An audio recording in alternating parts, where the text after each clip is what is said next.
ধ্যান সম্বন্ধে ঠাকুর বলেছেন, প্রথম অবস্থায় একটু নির্জনে বসে ধ্যান অভ্যাস করতে হয়। তারপর যখন ঠিক অভ্যাস হয়ে যায়, তখন যেখানে সেখানে ধ্যান করতে পারো।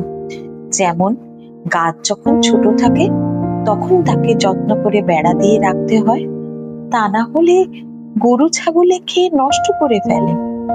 পরে যখন মুড়ি মোটা হয়ে যায়, তাতে 10টা গরু ছাগল বাঁধলেও কিছুই করতে পারে না। ধ্যান করবে মনে, বনে আর কোণে।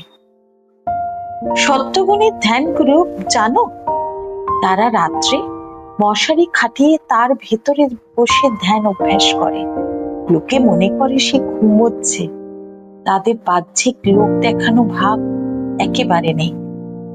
ধ্যানের সময় মধ্যে মধ্যে এক প্রকার নিদ্রার মতো আসে, তাকে যোগ নিদ্রা বলে।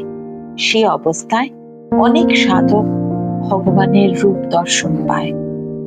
ধ্যান সিদ্ধ যেইজন মুক্তি তার ঠাঁই। ধ্যান সিদ্ধ কাদের বলে জানো? যারা ধ্যান করতে বসলেই ভগবানের ভাবে বিভোর হয়ে যায়।